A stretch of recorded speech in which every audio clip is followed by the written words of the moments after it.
This is the You, Me, and BTC podcast. Cryptocurrency decrypted. Welcome to episode 79. First up this week, we're chatting about merchants that accept Bitcoin and immediately sell it.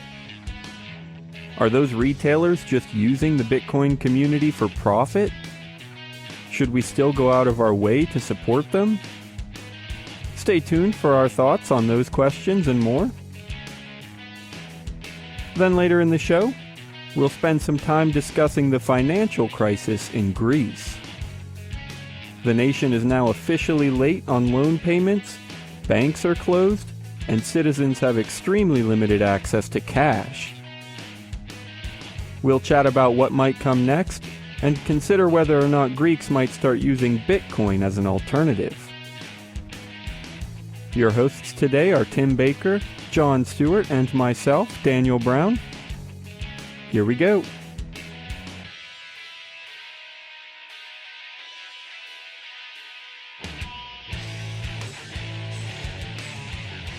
All right, hey everybody, welcome to the show today. This is the You, Me, and BTC podcast, our regular Thursday show. I get to say that now because we have a couple shows that we do. We do our live show on Wednesday, and I guess John has his Bitcoin in the arts, but this is our original classic Thursday show. Thanks for joining us. I am Daniel Brown, and I'm here with Tim Baker and John Stewart. It's actually been a while since we did just one of our standard episodes, right? I mean, you know, the past 3 or 4 have been interviews, or one of you two hasn't been able to make it and everything, so, which is fun. I mean, we like to have fresh stuff, different stuff, but obviously we like to have some really long and probably overly deep conversations. You know, we take everything too seriously here, and we talk about things too technically and start rambling and I don't know if deep is the right word. That's not that it's deep, it's just that we like to argue about simple things. Yes, yeah, it's exactly right. Maybe convoluted is a better word. Exactly. So, or something. I don't know. We're doing it right now.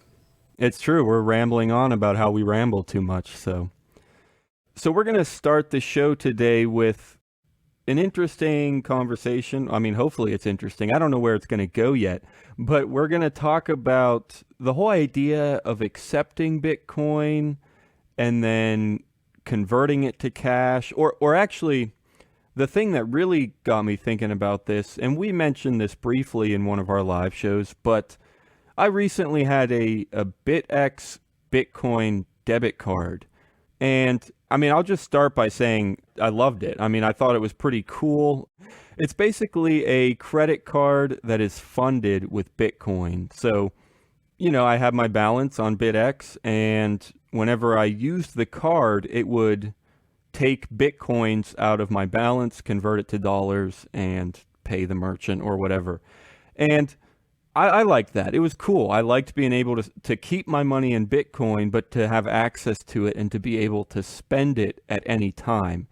So that was cool, and I did a review on that, and you can check it out if you want.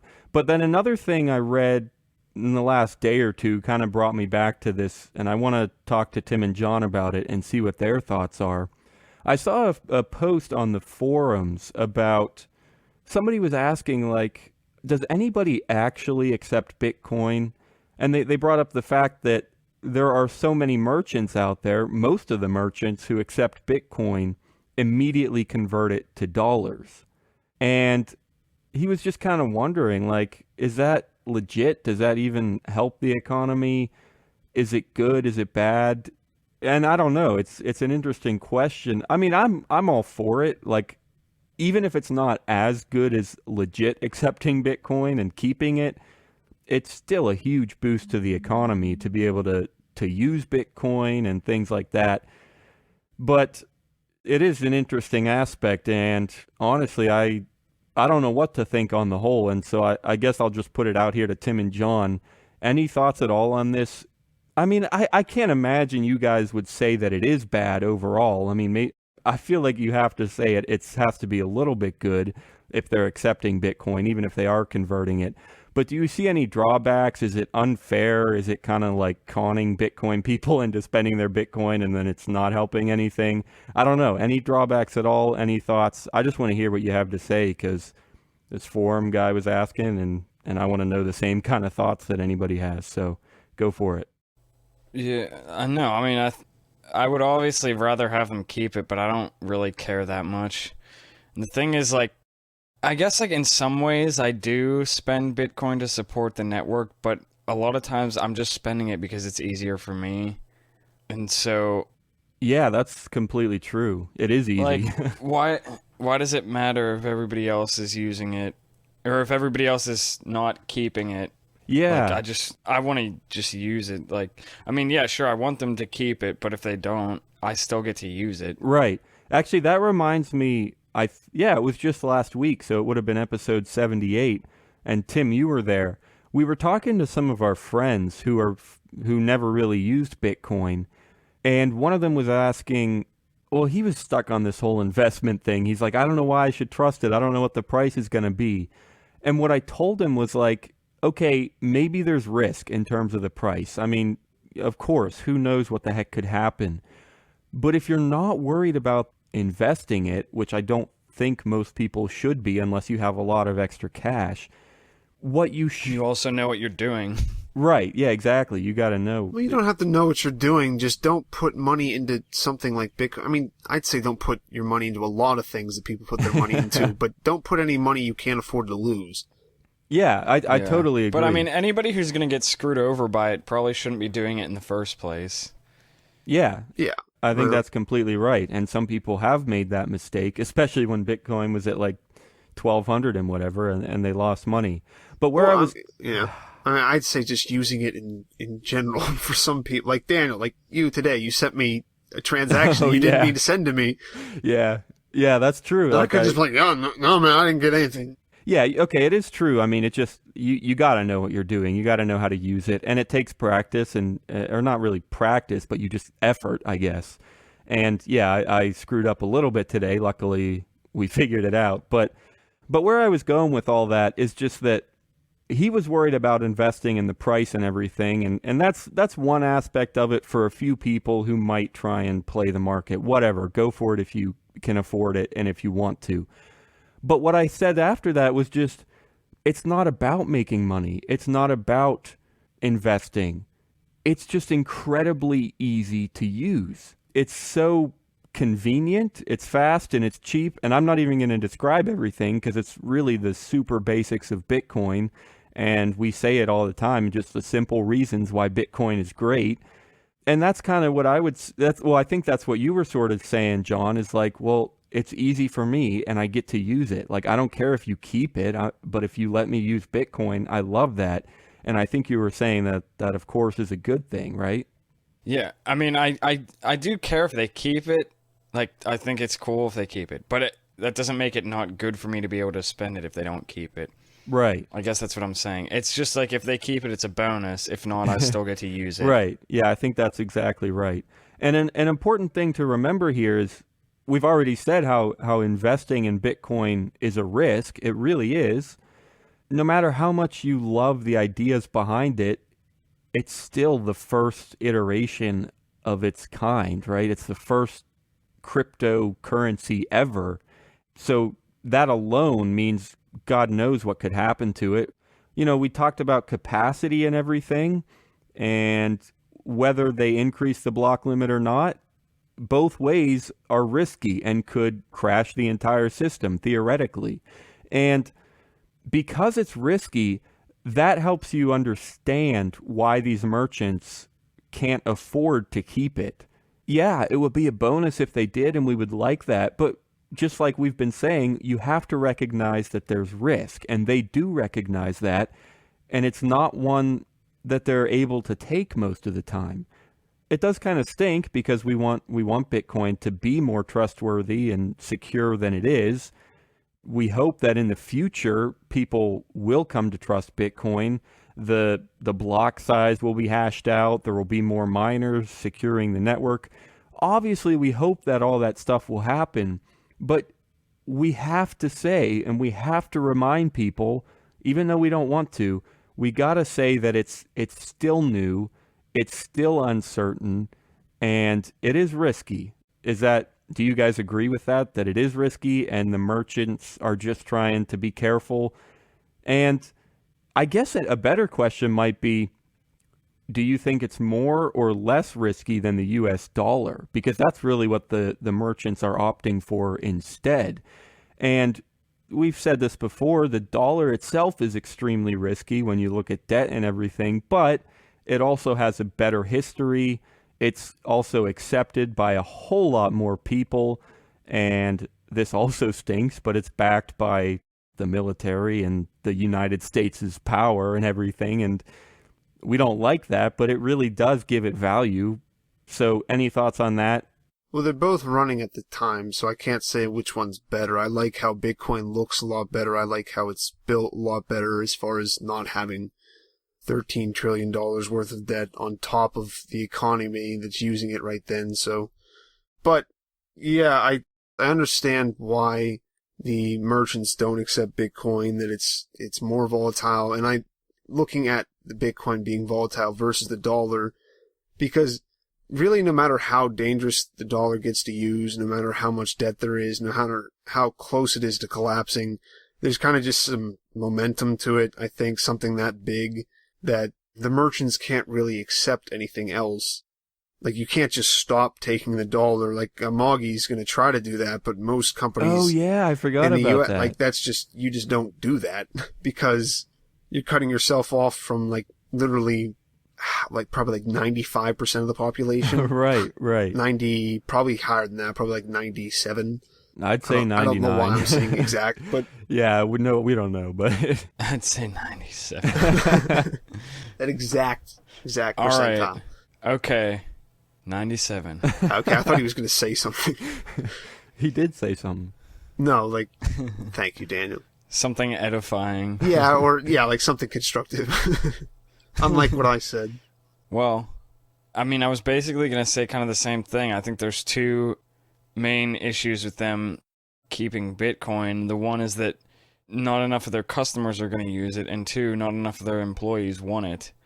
Yeah, and or their vendors, the wholesalers that they buy from. Yeah, vendors or employees. And the thing is, like, companies, I mean, I guess I shouldn't say all, but most companies don't, as a company, they don't necessarily, like, support ideas. Yeah. Do you know what I mean? Like, for them, accepting Bitcoin, like, they don't do it for ideological reasons. It's just another because that's revenue not their stream. job. Yeah. A lot of companies, you can't do that. There's no real head to be ideological, really. Yeah. I mean, they're just there to make money for for their shareholders. I mean, you can't make ideological... Well, that's with things a like that. corporation, but, like, even small companies. This is a completely different rabbit trail, and I don't want to take it too far, but I did see actually a post recently where somebody found like 8 or 10 different logos, like Uber, YouTube, even like the White House was on there. And these had all been redone with rainbows by the company themselves. And he's like, well, the post was something about, oh, look at all these rainbows. It's a great day for Genesis and Noah or something. He was being sarcastic. But that did remind me, like, in those cases, they are strongly taking an ideological stance. But even then, they're only doing it's a it... very safe stance. Exactly. They're only doing it because their customers will love it. Well, it's safe, well, but I think it's more of a marketing thing. Yeah. Yeah, well, that's what I mean. It doesn't have anything to do with how their business actually operates. Well, that's exactly what I'm saying. Yeah, it is marketing. Yeah. They're just trying to please the people. And that's fine. I mean, yeah, and that's why it's stupid to expect stuff from like that. Like, people are always like, oh, I support only good companies. There aren't any good companies. They're doing something that you probably don't agree with, and it doesn't, even if they weren't, it's still, like, don't look to companies to make things better. They're not, the point of most of them is to make money. And it doesn't really need to be anything else. If you're running a grocery store, I don't need you to be trying to save Ethiopian children. I will say, real quick, I just should say, for anybody that doesn't understand about the rainbow, or if you're listening to it later and if it's not the first thing on your mind, the Supreme Court just made that gay marriage decision a few days ago. So that's kind of why all this is happening. Just for some reference. That on the podcast. Yes, remember, love is only a piece of paper that says that I get to steal half your shit whenever you get tired of each other. But anyway, so yeah, so companies, you're exactly right, Tim. They're there to make money, and they'll take whatever ideological stance will get them more money. And I mean, the nice thing about Bitcoin is, in some cases, accepting Bitcoin will make you more money. In a lot of cases, so they'll do it. Which cases? I mean, Well, they'll just get more customers, more attention, and everything. Maybe. That's part of the problem. Why is that a problem? No, that's not. I mean, that that isn't the part of the problem. The part of the problem is where, like, I don't think a lot of places are necessarily getting a huge increase. Like, a few of them did, but some of the ones that started taking it, like, we read, I don't remember if we talked about it on the podcast, but we probably did on the live show about a lot of shops closing. Right. Those are more the local ones. Well, okay, here's the thing where I guess I would kind of agree with both of you, where he's a crowd pleaser. He's just marketing himself right now. That may be. But no, I think where it doesn't stand to benefit, I feel like, old or like established companies, but for new companies, I feel like it does, because the selling point of their business is not what they do, it's how they do. It's the fact that they use Bitcoin. Like, how many people will use Amagi Metals just because they're a precious metals dealer that sells Bitcoin? It has nothing to do with the fact that, like, they're a precious metal dealer, because there's hundreds of those, thousands of those, however many there are. Right. But, like, the selling point for them, well, maybe not the selling point. That's not, like, the only selling point. But, and the reason why they're one talking... of the bigger things. And that's the reason why they're talking about moving to only Bitcoin, because the reason they are as big as they are is, I think, in part because of the fact that they accept Bitcoin. I think that's completely true. But the biggest reason for that is because there's a strong overlap between the bullion community and the Bitcoin community. For other people, like, say, Dell or whatever, there's not as big of an overlap. I mean, I guess computers, whatever, but it's... The other thing with that is that Dell is also an established company, and my argument was that it's for people who are getting into established domains. Yeah. So, like, there's already tons of precious metals dealers. What's going to set you apart from the rest of them? You accept Bitcoin. And you could do that with anything else. Like, I don't know, what other big Bitcoin merchants are there? I know we used the what was the place where we bought coffee for Bitcoin? Oh, BitBrew. Yeah. Yeah, we bought coffee from them, and it's like there are way better places to buy coffee on the internet. There are websites that have, like, way more variety than they do and are cheaper and lower shipping and everything. But we bought from them because they accepted Bitcoin. Right. I agree. I want to remind our listeners to be careful with them, though, because I don't know if they, like, closed. Is their site even still up? Yeah, I don't know. I don't know if they closed or if they became a scam or something. So just be careful there. We've seen some bad posts about it. Yeah. But still, what you said is true, John. We just shopped there because they accepted Bitcoin.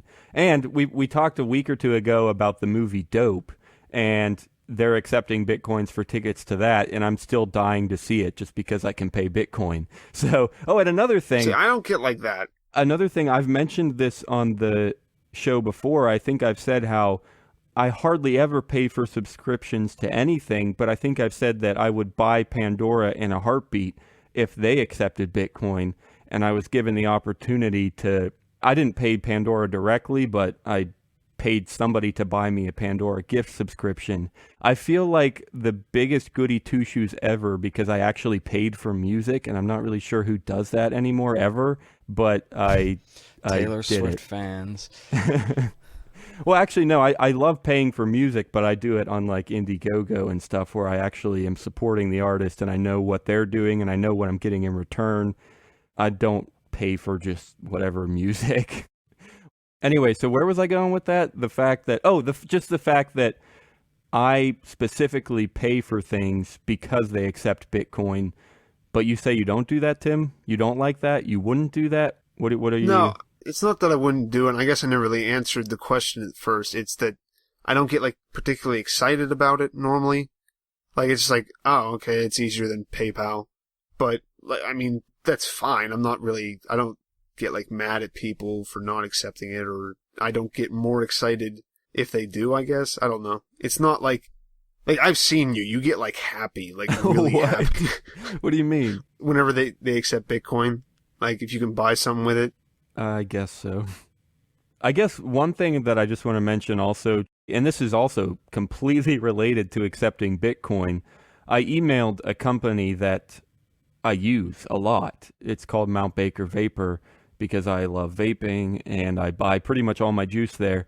And yeah, I just asked them about accepting Bitcoin. And one of the things that I felt compelled to say is that, listen, I could go on and on for ages about how great Bitcoin is and why I love it. But the truth is, you don't even have to worry about that.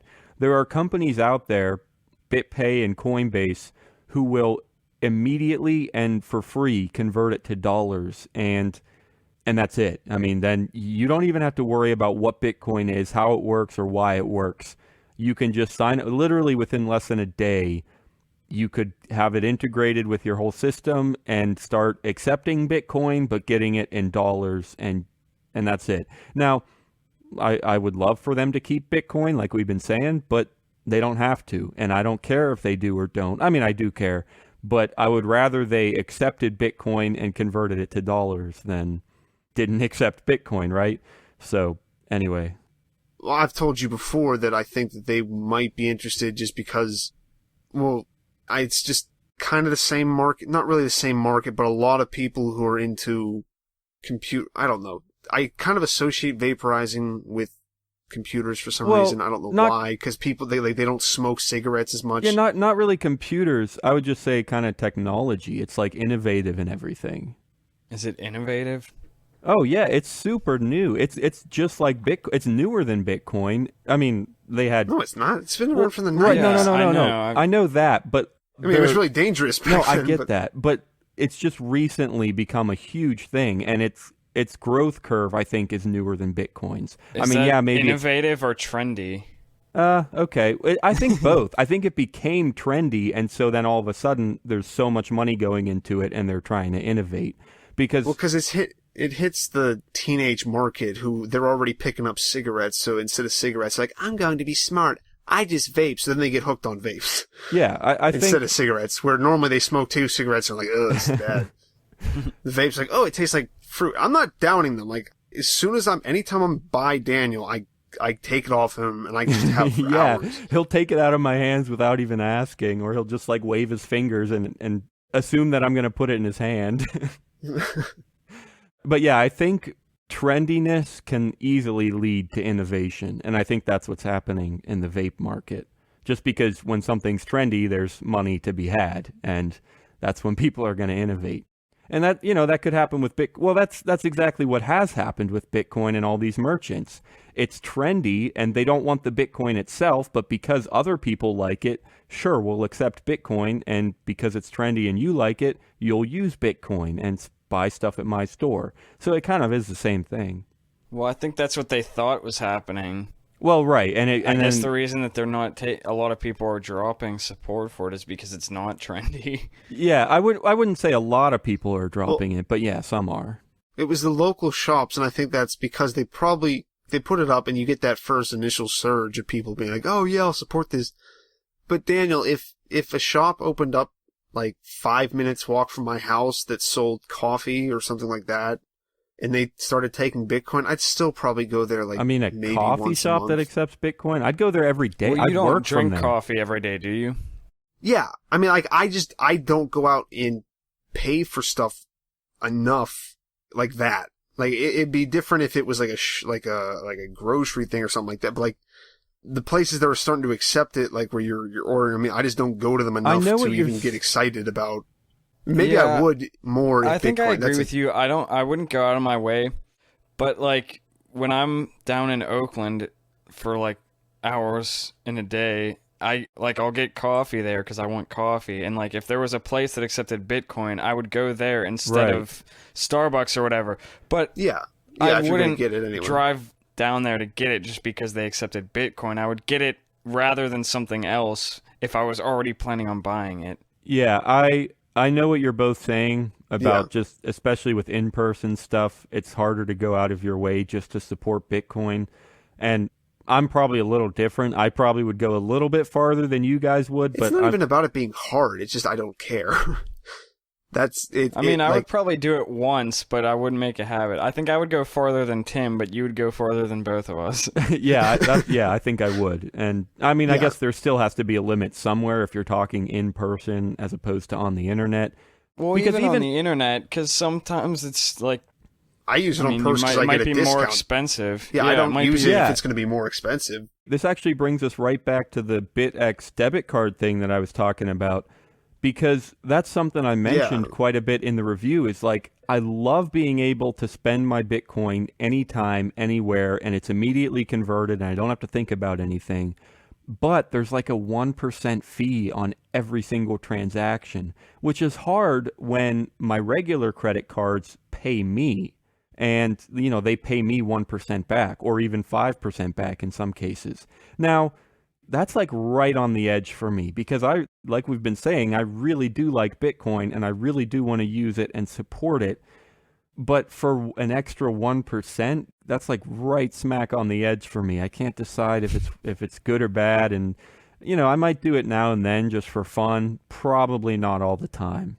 But that's exactly what we're saying. It's a little bit more expensive, so do you do it or not? And I could see myself doing something like that with Bitcoin, just because generally when I use Bitcoin, I'm trying to like set it apart so I don't spend too much on something. So I could almost see that and like just use that for if you go out and get coffee or if I get food someplace, so that I don't have to mess around with cash at a restaurant. Yeah. I don't know why I'd use that versus just walking a little bit further, but for some reason the 1% wouldn't bother me that much if it was just kind of convenient that way. Yeah, and I mean even 1% isn't really that much more. So I can see that there would be people who would just do it on a regular basis just because it's Bitcoin and because it's only 1%. So yeah, I think that's true. And then as far as going out of your way, I know, again, you guys might not go as far as I would, but like I said, I've been dying to see this dope movie. And I remember in South Carolina when I went to, maybe it was North, I don't even remember, but I went to a Bitcoin conference. And there were people that were going to get on a bus and drive like 45 minutes or an hour away to go to a cigar shop that accepted Bitcoin. And actually, Tim, you and I were going to go downtown, which is, I don't know, 30 minutes or so, to go to like was it a sushi? Yeah, I believe it was a Japanese restaurant. Yeah, some kind of restaurant. And just for fun, we were just going to go there because they accepted Bitcoin. So I don't know. Maybe that means that at least you, Tim, would go farther than you say you would because you almost did that. Maybe. I do. Anytime you do bring it up, I'm always a little bit like, And so far, we've avoided it most of the times. So I've dodged it most of the times, Daniel. So you're saying... He hasn't actually gone there yet. Okay. Yeah. Okay. Yeah. I also want to say actually about the coffee shop though, if there was a coffee shop that accepted Bitcoin within like 40 minutes of me, I probably literally would go there every day because I've already considered making a coffee shop my office. And if they accepted Bitcoin, I would do that in a heartbeat. Wait, 40 minutes from you? He's saying he'd probably stay there the entire every day. Yeah. You know how much he used to drive? I mean, I already drive like 25 minutes a day just to hang out and then an hour every weekend. So, well, I mean, an hour both ways and 25 minutes both ways every day. Yeah, I mean, I drive like half an hour pretty frequently a day, but I guess it just depends on the quality of the coffee shop. If it was a pleasant place, a nice atmosphere, I wasn't would do one of it those rough coffee shops. I actually want to start a coffee shop / like brewery or something. Dude, yeah. No, yeah, that'd actually be awesome. Is this like a serious consideration? Like you would become an entrepreneur? I mean, if I had the opportunity to and I didn't have anything else in my life going on, yeah. Well, you should build it within 40 minutes of me because I might be there every day. Yeah. All it would be is like coffee and beer, and I would make both on site. Like I would roast all my own coffee and I'd brew my own beer. And like I guess there would be food, but it wouldn't be like meals. It would be like light, like appetizer type things and stuff like that. I think it would be the coolest thing ever if you actually started something. So you should do it. Do you hear how low he put that bar? Just start something, John. Just anything. Join the club, join the club, join the Bitcoin Talk Club. A new forum sensation is coming to a computer near you. A site that adapts to its users and tailors to altcoins. Are you a coin developer looking for a home? Look no further than the club. Have your own section and moderate it yourself. They're looking for members to help build the club into a one-stop resource for everyone's needs. They're looking for you at bitcointalk.club. Join the club, join the club, join the Bitcoin Talk Club. Anyway, Greece. Yeah, you're going bankrupt apparently, and they're wanting the EU to bail them out. And this has actually been a thing for a long time now. But just recently, we have heard from the Reddits that they have closed the banks for 6 days, and they've also closed the Western Union and really most any other way to move money out of the Greek currency. And now one of the only ways to get, I think it might be the only way to get money out of it into something else is through Bitcoin for people. But Yeah, it's going to be interesting seeing what happens.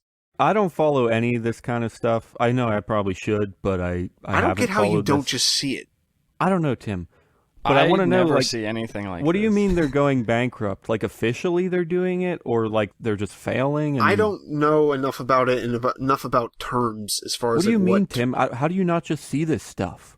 Because I don't go on Wikipedia and look up the difference between bankruptcy and country failure and all these different little Country terms. failure. Yeah, country failure. It's a specific, like, it's a status you get to.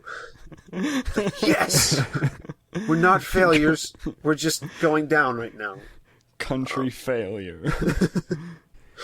Well, no, yeah, the 6 days thing, the bank holiday. I saw a tweet today.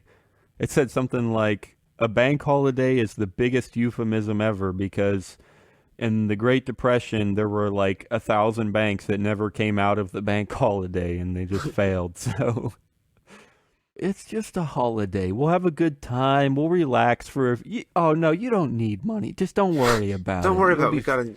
Yeah. You can't take any money out, but it's fine. It's like the old joke where somebody hands you a bill and you're like, "Oh no, don't worry about it. Don't worry about it. I got it covered." And like, "No, you're supposed to pay." "No, don't worry about it. I got this." Okay. I'm looking at something about Greece. It's saying that their total debt is 323 billion euros, and they're due for payment of 1.6 billion euros on Tuesday. Yeah, because they're part of the European Union, and they've been trying to get the European Union because they owe that money to various countries and banks and all over. But the European Union is like, we're not going to help you. We need the money. And Greece is saying, well, if we go down, because if they don't pay their stuff back, then their the country's credit is just going to go out the window. There's going to be just hyperinflation up the ass. But, and because they're part of the European Union, people are worried as to what that's going to do to the European Union.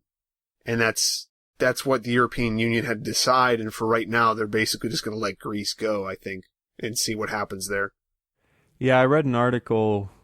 I didn't read the whole thing. I probably just skimmed it. But the title was The Greek Butterfly Effect.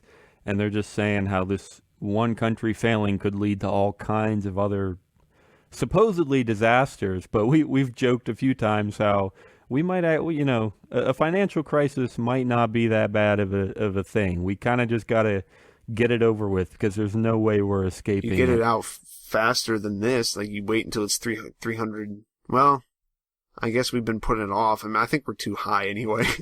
Wait, what? Too high? What are you talking about? With the U.S.'s debt specifically. Oh, Jesus. Yeah, I know. What are Greece is going under with what? 300 billion, did you say? Yeah, 323 billion. So yeah, how about we just multiply that by what, 40 or 50, and you got the U.S. Yeah, but we have more guns, so it's gonna. True. I don't know what's gonna happen, man. You think we could ever like liquidate our militaries in order to pay off our debts? I mean, No, it would probably pay off the debt like 5 times over. Sell like wish. one Hellfire missile. I would love that, but I don't know. Our debt's pretty damn big. I don't think you understand how much money goes into the military. Yeah. Look up the military spending for one day, Daniel. That's true. That's where yeah. most of the debt comes from. Like, how much does one of those aircraft carriers cost with, like, the nuclear reactor inside of it? Oh, yeah, no, I And then I all agree. the planes, and then all the fuel it takes to run those planes for 2 minutes. So the cockpits, like the glass on the cockpit, I visited PPG, and they make the glass for the cockpits on fighter jets. And someone told me this. The glass costs, like, I think it was $10,000 for, like, the cockpit, and it lasts 3 months. Yeah, I remember this one statistic about the largest air force in the world. Oh, it's the U.S. Air Force, obviously. The second, Yeah, the second largest is the U.S. Navy. Yeah, holy shit. Oh, my gosh. Anyway, yeah. gotta So keep that war going, Daniel. There's terrorists out there. yeah. We're at war with East Asia. We've always been at war with East Asia. I mean, it might be worth looking into it, but I still have my doubts about the military liquidate. Well, I don't know. Who knows? Whatever. But wait, let's go back to Greece, though. Do you think is it going to be good for Bitcoin? Is it going to be like Cyprus where people flee into Bitcoin? Well, some people think that's what happened in Cyprus, but it's hard to tell. We talked about this a little bit on the live show last week, but I guess the Bitcoin price has been gently rising, but didn't you say, Tim, that somebody said it's not because of Greece? Well, I mean, obviously no one could predict it, but this guy was saying that he doesn't think it's from Greece because, in his view at least, he was saying that Greece isn't really a very technologically savvy. Like, obviously there's people there, but it's not known for that. It's more of a cash economy. Yeah, nobody in Greece has access to the internet. Yeah, right? obviously. we've got in trouble for this once No, before. Well, we didn't actually get in trouble for it. We just Where's Antonopoulos from? Is he Greek? Yeah, or Okay. I don't know, Mediterranean anyway. I remember a long time ago when probably last year at some point, I was listening to a Let's Talk Bitcoin, and he went back there, and I remember him talking there was like a house that they had set up for a bunch of hackers, cryptographer guys, and I think I remember him saying like it's not that popular over there. Bitcoin isn't, you mean? Yes, and just like cryptocurrency and cryptography in general. Okay. yeah. Well, I mean, where is it popular? Yeah, I mean, I guess cryptography is kind of popular here. Not so much Bitcoin, but yeah. If you look at like where they use it, it's like the U.S. and Russia and the UK and more ones like that. How socialist is Greece? Like, is it one of the like classic European, I don't know, France or something, where it's a lot of government?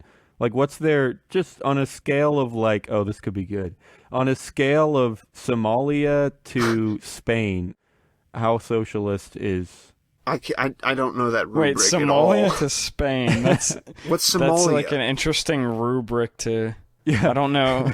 I don't know what the comparison is. I have no clue what Somalia actually is, but I keep hearing Mark Edge saying that people always tell him that libertarians should leave and go to Somalia. Yeah, that's because people like say that a bunch of warlords, which is exactly what a country is somehow anarchy because there's a bunch of warlords controlling everywhere and killing everyone, and also we're just dumping a whole bunch of aid in that then gets stolen by people.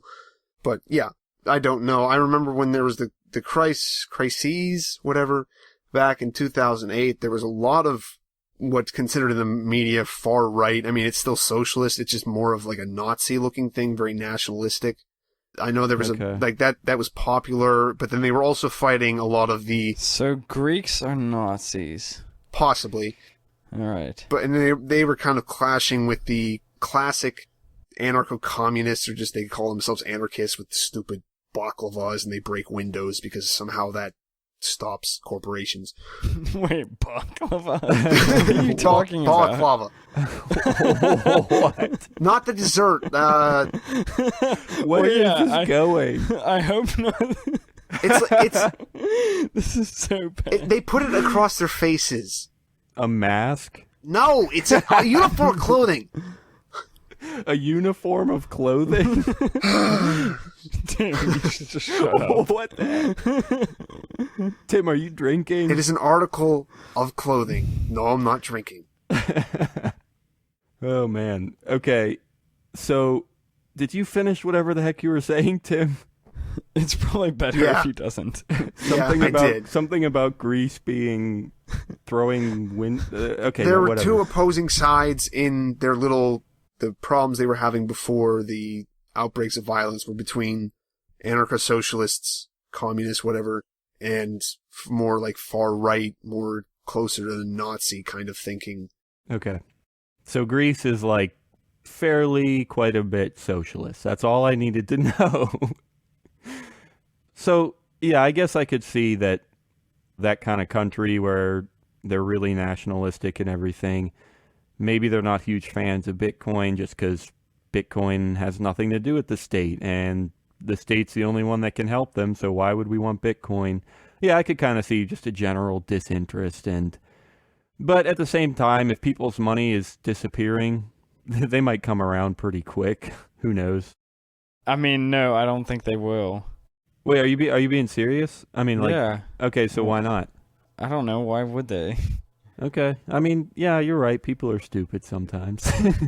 No, I mean, I don't know. I just don't see it happening. It's the same thing as anybody says anywhere else. Like, the price is going all over the place. Where are we going to spend it? Blah, blah, blah. Like, how do I get it? It's too hard. Yeah, I mean, I could see that, but really, if it just depends how severe the crisis is. If they really have no other option, and especially if there's no other fiat currency that comes in and bails them out, some of them might just say, hey, it's not controlled by the state. I really just got to use Bitcoin instead. That's kind of my only option. Maybe.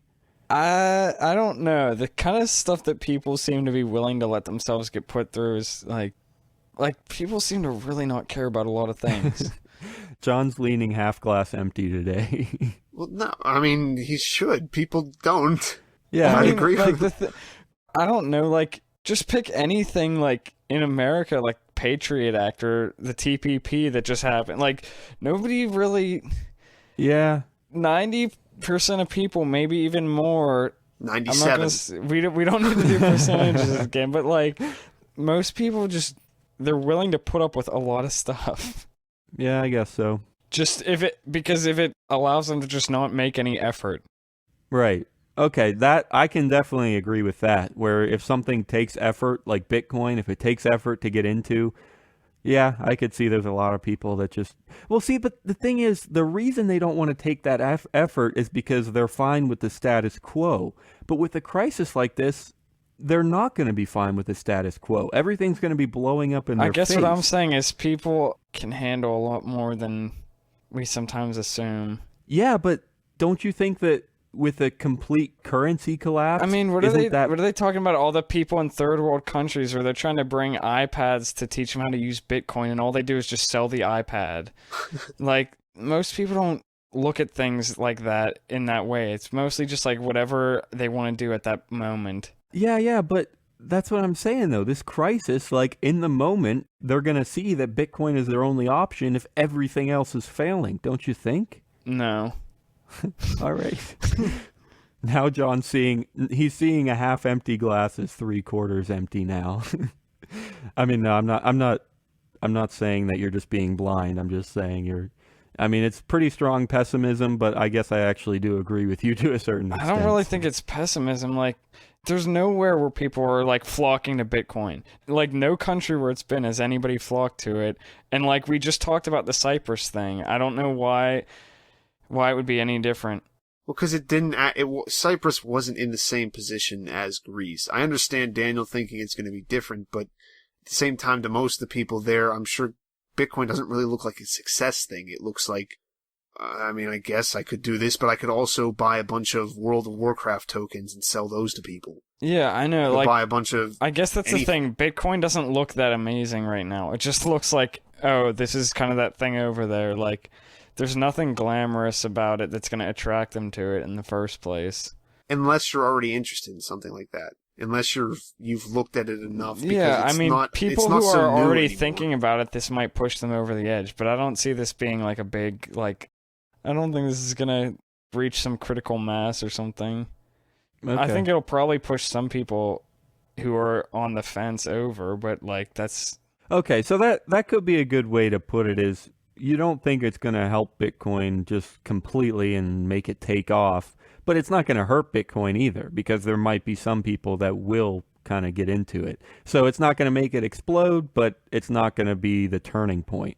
Is that kind of what you're saying? I mean, I feel like the whole Bitcoin thing isn't dependent on any one country, especially a country like Greece where they're not like massive. I don't think what happens in Greece really, I mean, it affects Bitcoin, but I don't think it's going to make or break it. And what I'm saying is that I don't think Bitcoin is going to save Greece. Well, that I could totally see. Yeah, no, I totally see that. Well, it's not going to save Greek people either. I don't think they're going to be coming flocking to it in droves. Probably. I mean, yeah, I agree with that. I mean, especially now that the banks are already closed, unless somebody put all their money in Bitcoin a while ago, then I think that is true. You can't, especially when you don't even have your own fiat currency. If you don't have access to it, there's not even much possibility of getting into Bitcoin. Yeah. So yeah, I agree that the people are already kind of screwed over. I mean, we'll see, but apparently Coinbase just started they've waived fees when buying Bitcoin with euros. So they're probably trying to look to cash in on that. Well, if there's no fees, then they're not cashing in directly. I think they just want to get more people interested, so. Yeah. And get more people invested in it, because once you start, then you do take the effort, you figure out what it's like, and you start to realize, oh, this is kind of cool, I'll stick around.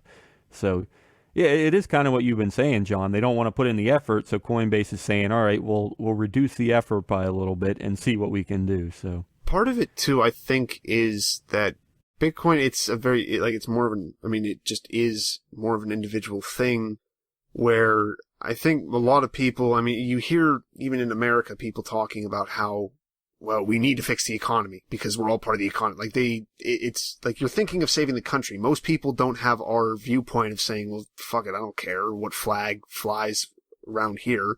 Just let me keep my money. And I think especially in the U.S. being more individual anyway, and you still have that sense of, well, we need to save this economy. I'm looking at a tweet from, have you ever heard of Billy Barheit? Nope. Okay, he said he went to Greece last week, and I didn't meet a single person who knows what Bitcoin is. Everyone believed a Euro savings deal was imminent. So I think a lot of people there are expecting the Euro or the rest of the European Union to just kind of let them off whenever they figure out they can't pay, because whether they let them off or not, Greece isn't going to be able to pay them back, and they're going to lose all that money. Yeah. I think also I want to say before we close that, like, the stuff I've been saying about how, like, people are willing to put up with a lot of crap, I don't mean that as pessimistic. I kind of mean that in a good way, to be honest. I think people, I don't know, it's easy for me and a lot of other people, but I have a tendency towards misanthropism or whatever, and, like, thinking that people are just dumb and stuff. But honestly, like, sometimes the things that people are willing to put up with, it's a good thing and a bad thing. It's bad because they should do something and change it, but in another way, it's good to see, like, they can just persevere through hard circumstances. Yeah, they're resilient and everything. Yeah, it's the triumph of the human spirit, or whatever you want to say. I think, yeah, maybe it makes us lazy sometimes, but me saying that I think most people that are just going to be willing to put up with it is not a bad reflection on them. It could be considered a good thing, I guess. Yeah, I can see that. Just, they've got, yeah, like you said, spirit. They think they can get through stuff, and maybe they can, maybe they can't. I don't know, but they just, they have a positive attitude, I guess. Well, it might not even be a positive attitude. Like, you can have a negative attitude, but still just make it through. And I think that's probably how most people are most of the time.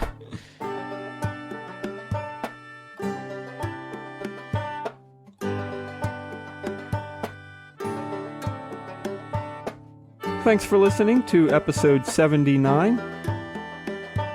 All of the music in today's show was from John Stuart. Remember to check out this week's show notes at youmeandbtc.com and leave us a comment. We'll see you next Thursday.